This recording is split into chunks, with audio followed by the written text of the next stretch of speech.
আসসালামু আলাইকুম বন্ধুরা। কেমন আছেন সবাই? আশা করি আল্লাহর অশেষ রহমতে সবাই ভালোই আছেন।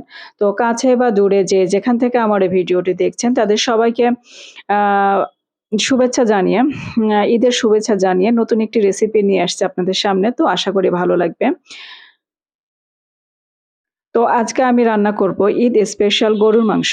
গরুর মাংস কিভাবে বিয়েবাড়ির স্বাদে রান্না করবেন, তো সেই প্রসেসটাই আরকি পুরো প্রসেসটাই আপনাদেরকে দেখাচ্ছি। তো আমার এই পুরো রেসিপিটি যদি আপনারা দেখেন এবং সেই অনুযায়ী যদি ফলো করেন তাহলে বিয়েবাড়ির স্বাদের যে আমরা গরুর মাংসটা খাই ঠিক সেই স্বাদই পাবেন এখানে। তো পরিমাণ মতো আমি কড়াইতে তেল দিয়ে নিচ্ছি এবং তেল দেওয়ার পরে ২ কাপ পরিমাণে পেঁয়াজ কুচি করে রেখেছিলাম, সে কুচি পেঁয়াজটা দিয়ে দিচ্ছি এবং আমি তেলের ভিতরে ২ টা লবঙ্গ আর ২ থেকে ৩ টা তেজপাতা দিয়ে পেঁয়াজটাকে হালকা একটু ব্রাউন করে ভেজে নিচ্ছি, দেখতে পাচ্ছেন। তারপরে আমি ২ কেজি পরিমাণে গরুর মাংস কেটে ধুয়ে পরিষ্কার করে রেখেছিলাম। এখানে হাড় এবং চর্বি সহ মাংসটা আমি নিয়েছি। আ তো হাড়, চর্বি সহ পুরো মাংসটাই আরকি দিয়ে দিচ্ছি। তো এইভাবে যদি আপনারা গরুর মাংস রান্না করেন তাহলে বিয়েবাড়ির স্বাদ তো পাবেনই এবং এর কালার এবং আম কালারটাও ঠিক সেরকমই আসবে। তো এখন আমি পরিমাণ মতো সব মসলাগুলো দিয়ে নিচ্ছি। এখানে দিয়ে নিচ্ছি ৩ চা চামচ পরিমাণে লবণ আর ৩ চা চামচ পরিমাণে মরিচের গুঁড়া। আপনি কেমনটা ঝাল খেতে পছন্দ করেন সেটা বুঝে দিবেন। এখানে হলুদের গুঁড়া দিয়ে দিচ্ছি ২ চা চামচ পরিমাণ এবং সাদা গোলুচের গুঁড়া দিয়ে দিচ্ছি ১/২ চা চামচ পরিমাণ।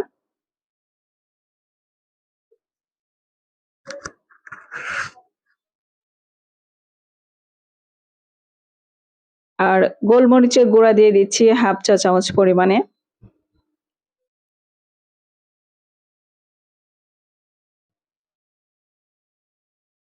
আর আমি যে বেটে রাখি আদা, জিরা এবং রসুন একসঙ্গে বেটে রাখি, সেই বাটা মসলা থেকে এখানে দিয়ে দিচ্ছি ৭ চা চামচ পরিমাণে মসলা বাটা। তো আপনারা কেউ যদি আলাদা, আলাদা করে রাখেন আদা, জিরা এবং রসুন তাহলে সেক্ষেত্রে ২ চা চামচ করে দিতে পারেন। আ তাতে ৬ চা চামচ হয়। তো আমি এখানে ৭ চা চামচ পরিমাণে দিয়েছি। তো এটাই আমার কাছে পারফেক্ট মনে হয়েছে মাংসের জন্য। তো ওই যে দেখতে পাচ্ছেন মাংসের কালারটা কিন্তু অনেকটাই গোল্ডেন ব্রাউন চলে এসেছে। কষানো কিন্তু আমার অর্ধেকটা হয়ে গেছে। এখন এরকম পর্যায়ে আমি দিয়ে দিব টক দই। টক দইয়ের সঙ্গে সামান্য একটু পানি দিয়েছি। আমি টক দই দিয়েছি এখানে ১ টেবিল চামচ পরিমাণে। ১ টেবিল চামচ টক দইয়ের সঙ্গে আমি ১ টেবিল চামচ পানি দিয়ে ব্লেন্ডারে একটু ব্লেন্ড করে নিয়েছি। তারপরে দেখতে পাচ্ছেন এই মাংসের ভিতরে দিয়ে দিলাম। এখন খুব ভালো করে নাড়াচাড়া করে নিচ্ছি এবং নাড়াচাড়া করার পরে আরেকটু ভালো করে কষাতে থাকবো।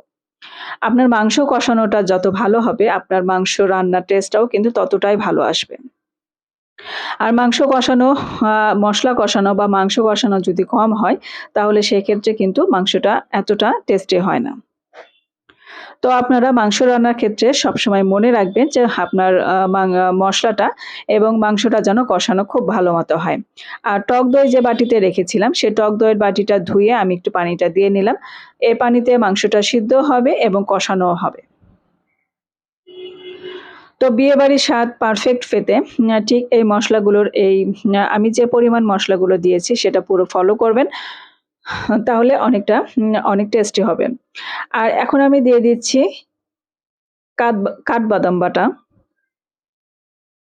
কাঠবাদাম বাটা এখানে দিয়ে দিলাম আমি ৬ টা থেকে ৭ টা। আপনারা চাইলে এখানে কেউ বেশিও দিতে পারেন। কিন্তু আমি এখানে ৬-৭ টা দিয়েছি। বাদাম বাটাটা আপনারা আগে ব্যবহার করবেন না। মানে রান্নার শুরুতে যদি ব্যবহার করেন তাহলে এই বাদামটা লেগে দেওয়ার চান্স করাতে বেশি থাকে। যার কারণে মাংসটা পুড়া লেগে যাবে এবং এর টেস্টটা নষ্ট হয়ে যাবে। তো তার জন্য মাংস কষানো যখন আপনার শেষের পর্যায়ে চলে আসবে, ঠিক সেরকম সময়ে কিন্তু আপনি এই কাঠবাদাম বাটাটা দিবেন। আমি এটা ১০ মিনিট ভিজিয়ে রেখেছিলাম। ১০ এর থেকে ২০ মিনিট বাটিতে পানি দিয়ে ভিজিয়ে রেখেছিলাম। তারপরে খোসাটা উপর থেকে তুলে নিয়েছি। তারপরে ব্লেন্ডারে ব্লেন্ড করে দিয়ে দিলাম। আপনার হাতের কাছে যদি ব্লেন্ডার না থাকে সেক্ষেত্রে আপনি শিলপাটায় বেটে নিতে পারেন। কোনো সমস্যা হবে না। আর আর আপনারা যারা নিয়মিত আমার ভিডিও দেখেন তারা দেখে হয়তো বুঝতে পারবেন আমি খুব কম তেলে এবং মসলায় রান্নাটা করার চেষ্টা করি। মানে তেলটা খুবই কম দেওয়ার চেষ্টা করি। তেল বেশি খাওয়াটা যেন স্বাস্থ্যের জন্য ক্ষতিকর। তো সেটা ভেবেই আরকি তেলটা কম দেওয়ার চেষ্টা করি। ওর এখন মাংস কষানোটা আমার হয়ে গেছে। তো সেক্ষেত্রে আমি এখানে পানি দিয়ে নিচ্ছি। পানি দিয়ে নিচ্ছি ২ কাপ। মানে ২ কেজি গরুর মাংসের জন্য ২ কাপ পানি দিয়ে নিচ্ছি। তারপরে মাংসটা তো আমার সিদ্ধ হয়েই গেছে। তারপরে বলক ওঠার পরে যখন দেখবেন যে গ্রেভিটা আপনার ঘন হয়ে আসছে বা আপনি গ্রেভিটা কি পরিমাণ খেতে চান সেটা বুঝেই দিবেন।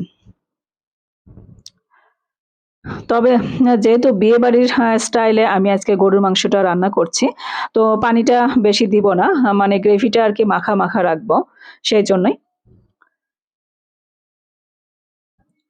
তো আমার ভিডিওটা দেখার পরে যদি এতটুকু কোনো অংশ ভালো লেগে থাকে তাহলে প্লিজ একটা সাবস্ক্রাইব করবেন এবং বেল আইকনে ক্লিক করে রাখবেন যেন পরবর্তী ভিডিও ছাড়ার সঙ্গে, সঙ্গে পৌঁছে যায় সবার আগে আপনার কাছে।